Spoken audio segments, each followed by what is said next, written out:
प्रधानमंत्री के दिए बयान पर बोली डिम्पल यादव। कहा, मैं समझती हूँ अगर हम सब लोग गांव-गांव जाएंगे तो हमें विकास का ट्रेलर क्या पूरे देश को ये समझ आएगा। यहाँ इतने युवा बेरोजगार दिखाई देंगे जिसकी कोई सीमा ही नहीं है। हमारे किसान का बुरा हाल है, गांव में बिजली की समस्या फटीचर हाल में है। ऐसी सरकार मीडिया के माध्यम से, टीवी के माध्यम से, व्हाट्सएप के माध्यम से लोगों को बरगलाने का काम कर रही है। लोगों से अपील है कि टीवी ना देखते हुए अगर आपको विकास दिखता है तो जरूर सहयोग करिए ऐसे लोगों का। जेल से अरविंद केजरीवाल द्वारा सरकार पर चलाए जाने पर बोली डिम्पल यादव। जेल से अरविंद केजरीवाल द्वारा सरकार चलाए जाने पर बोली डिम्पल यादव, लोकतंत्र में बहुत ही निराशाजनक बात है क्योंकि अब इस तरह का वातावरण हो गया है कि जो मुख्यमंत्री हैं उनको जेल भेजा जा रहा है।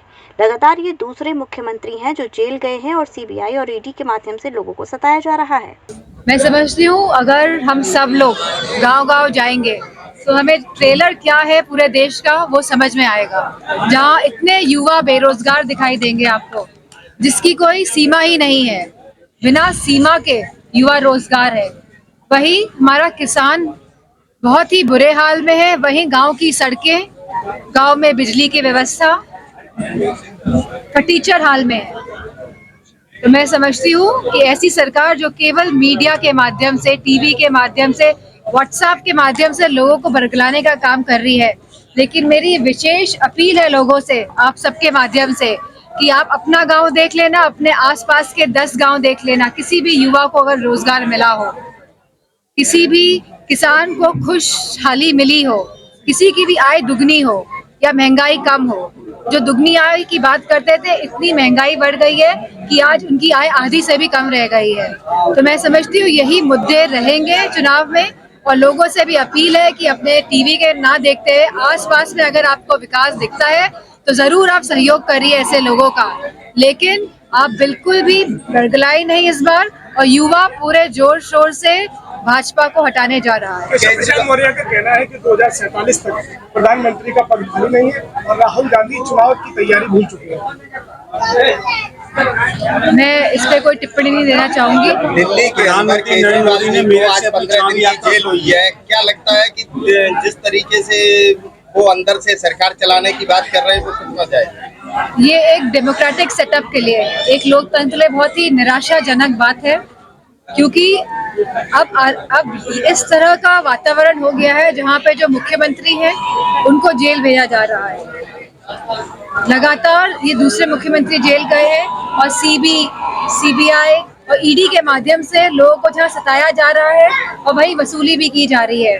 तो एक तरह का भ्रष्टाचार पूरे देश के सामने आया है और लोग अब बहुत अच्छी तरह से इस बात को समझ रहे हैं कि सबसे ज्यादा भ्रष्टाचार किस पार्टी में है। नरेंद्र मोदी ने कल से 2024 के चुनाव में उन्होंने कहा है कि भ्रष्टाचार को हम खत्म करना चाहते हैं, लेकिन विपक्ष भ्रष्टाचार बढ़ा रहा है। अगर आप देखेंगे कि जिस पे भी ईडी और सीबीआई के केसेस होते हैं, वो जब भाजपा में चला जाता है तो ईडी और सीबीआई के केसेस एकदम व्हाइट वॉश हो जाते हैं, कोई केस नहीं बचता है। तब ये लोगों को समझना है कि ऐसी कौन सी तकनीक है भाजपा के पास कि भाजपा पे जाते ही सब लोग एकदम व्हाइट वॉश होकर निकलते हैं। और मैं समझती हूँ जो मूल मुद्दे हैं वो हमारे युवाओं का रोजगार है, वो महिला सुरक्षा है, जहाँ 50% महिलाओं के संग जघन्य अपराध बढ़ रहे हैं पूरे प्रदेश में और सरकार संज्ञान नहीं ले रही है। कोई भी किसी को भी मार दे रहा है।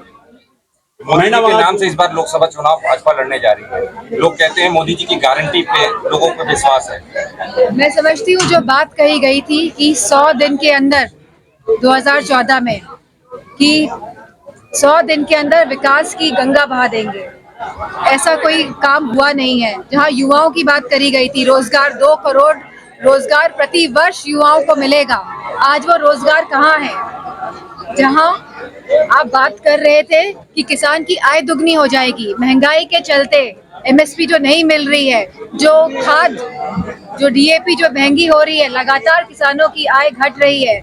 और अगर आप उत्तर प्रदेश में आएंगे तो इतने आवारा पशु आपको नजर आएंगे सड़कों में, शाम के टाइम समय खेतों के अंदर, कि आप जिसकी कल्पना नहीं कर सकते हैं किसान कैसे अपना खेत बचा रहा है। इस बार आप चुनाव भाजपा के नीतियों पे जाएंगे या अपनी उपलब्धियों को लेकर गिना के? समाजवादी विचारधारा के साथ चलेंगे, अपनी नीतियों को बढ़ाएंगे आगे, और साथ में जो भाजपा जो सपने दिखाए थे और जो पूरी तरह विफल रही है भाजपा सरकार, उस पे भी चुनाव लड़ा गया। गोपी कृष्ण हॉस्पिटल चिकित्सा के क्षेत्र में मथुरा का अग्रणी हॉस्पिटल एवं पहला टेस्ट ट्यूब बेबी सेंटर है। IVF में 70% सफलता, स्त्री रोग विभाग में high risk delivery, caesarean operation, hysterectomy आदि बेहद अनुभवी एवं क्वालिफाइड लेडी डॉक्टरों द्वारा किए जाते हैं। हड्डी रोग विभाग की एडवांस यूनिट, जहां पर जोड़ प्रत्यारोपण यानी कि घुटना रिप्लेसमेंट, कूल्हा रिप्लेसमेंट, रीढ़ की हड्डी के ऑपरेशन एवं फ्रैक्चर होने पर प्लास्टर, सरिया या प्लेटिंग आदि की सर्जरी की जाती है। हर प्रकार की जनरल सर्जरी एवं दूरबीन विधि से हर प्रकार के लेप्रोस्कोपिक ऑपरेशन, बच्चों के हर प्रकार के रोगों का इलाज हॉस्पिटल NABH से मान्यता प्राप्त है। मॉड्यूलर OT एवं हाईटेक मशीनों से फिजियोथेरेपी, एम्स दिल्ली एवं CMC बेल्योर द्वारा certified pathology. Gopi Krishna hospital में Ayushman card, ESI card, BSNL के कार्ड, रेलवे के कर्मचारियों के कैशलेस इलाज की सुविधा, लगभग सभी इंश्योरेंस कंपनियां एवं TPI कार्ड धारकों को कैशलेस इलाज की सुविधा।